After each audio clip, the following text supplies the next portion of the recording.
Opening seasons of television are really difficult to craft. Some, like Star Wars The Clone Wars Season 1, are pretty bad, but others, like Attack on Titan Season 1, are extremely addicting. But never in my life have I seen a television series start off as strong as Invincible. Did you think I was gonna cut off the word Invincible and replace it with the title card like I'm sure every video reviewing this show does? Pathetic. The animation in this show is fantastic from start to finish. They are somehow able to combine this animation style, reminiscent of the old superhero cartoons many adult viewers, myself included, watched as children, with intense violence. This made the violent end of the first episode feel all the more disturbing, but more on that later.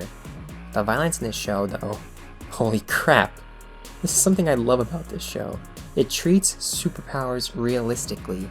A man with super strength would be able to punch straight through an enemy, and Omni-Man does just that. It shows just how much of a threat superheroes can be should they side with the enemy. There's weight to each and every punch thrown by every character, something I don't think I can say for any other show. Every fight feels real is what I'm trying to say. And this really helps showcase just how powerful these characters are. This is especially being true for Omni-Man. Speaking of Omni-Man, J.K. Simmons does a phenomenal job with the character. It was vital if the show was going to work to have the perfect blend of power and emotion in his voice, and J.K. Simmons was just the man for the job. I mean, seriously, just listen to the Think Mark meme if you need an example. But he isn't the only one. Gillian Jacobs as Adam Eve, Jason Mantzoukas as Rex Splode, Lars Marquardt as Robot, and Sandra Oh as Debbie. They were all perfectly cast and all brought their best acting to the table.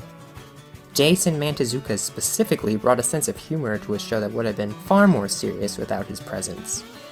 But holy crap, Steven Yeun steals the show as Invincible. He is really what sells the show, arguably even more so than J.K. Simmons.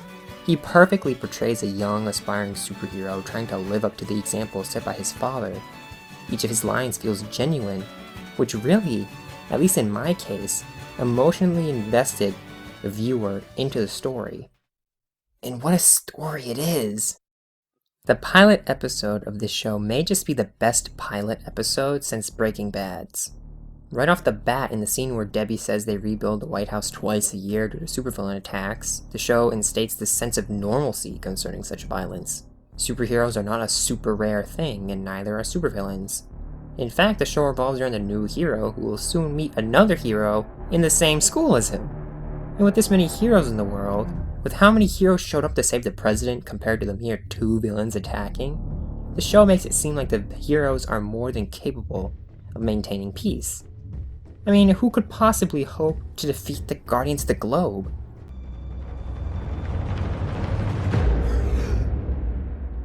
Omni-Man, the man who just spent the entire episode teaching his son how to be a hero, slaughters the strongest heroes on the planet, leaving nobody in his way, that is, except his son.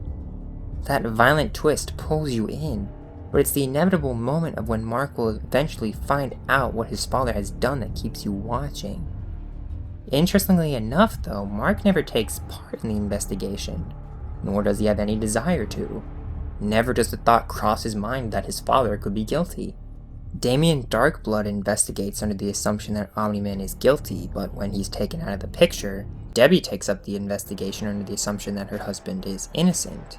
Watching her, someone who would stand no chance in a fight with Omni-Man, be the one to uncover the truth was so nerve-wracking, and it really gave purpose to a character that so easily could have been left in the dust, and I really respect that. It's nice to have a mom in a show that isn't boring like Skylar, or dead like basically every mother in anime. And during the entire season, up until the 8th episode, I had absolutely no idea what Omni-Man's angle was, which is a rarity for any medium of storytelling, so hats off to them for that too.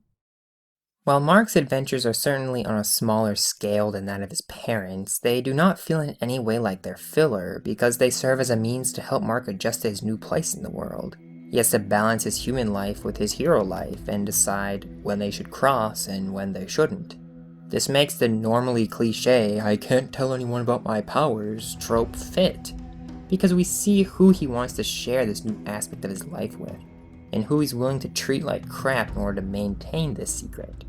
While on this subject, I'd like to note that the show did a really great job with the character of Amber, Mark's girlfriend.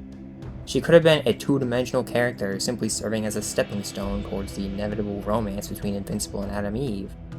But no. We are shown how kind-hearted she is from the fact that she continually gives Mark more and more chances to prove himself to her volunteer service. She's no dummy, she's a very smart person. And I'm very happy that when Mark eventually reveals to her that he's invincible, she says she already knew. Like I said, heroes are commonplace in this world, so it would make her seem like an idiot if she didn't put the pieces together. The show treats her, and all the characters for that matter, with respect, a testament to how solid their writing for the show really is. Another example would be when Rex Splode apologizes to Atom Eve for cheating on her, and she refuses to take him back. Scenes like these really made me respect these characters and root for them when the goings got tough. And boy do they!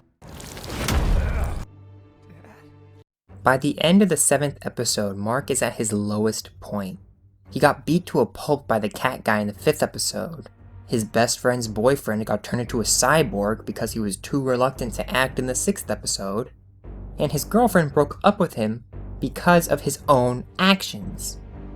Also, he's already given up his identity to his best friend and his ex, both of whom, like I said, he let down big time. He's considering giving up on his dream of being a hero, of being like his dad, his hero. And who is it he is pitted against here but his own dad? The man he has spent the entire season, and really his entire life, trying to live up to. And while other characters like Debbie and Damien Darkblood had suspicions about Omni-Man's betrayal, this truth is a complete shock to Mark. Quickly he realizes how easy he had things mere minutes ago, as he has to fight his father in a battle he clearly cannot win, and is quickly used as an instrument through which Omni-Man kills thousands of people. And I thought the 1st episode was brutal. But this carnage doesn't make Omni-Man heartless, because it is all done in the hopes of showing his son how futile humanity is. He's been alive for thousands of years, and he spent most of his time on his home planet of Viltrum.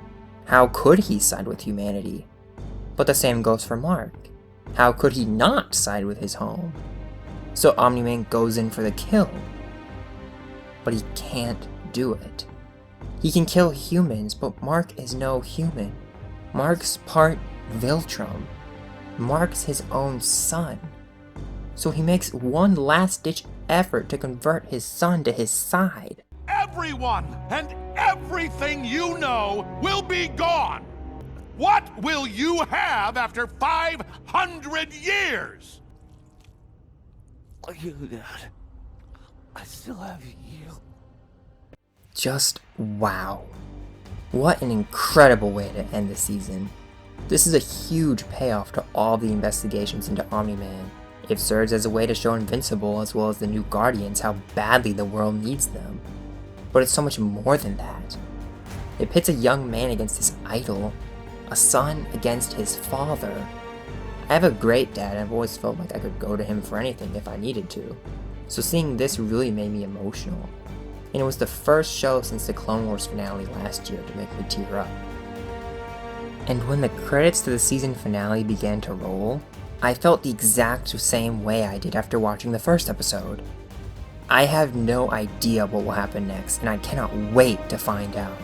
I was on the edge of my seat during and after every single episode, and I'll stay there until season 2. Only great shows make me feel the way Invincible does, and it's for this reason that I'm giving season 1 of Invincible a resounding 9.5 out of 10. So, that'll do it for this video. Thank you very much for watching. Please be sure to like and subscribe. Have a good day, and I'll see you next Wednesday.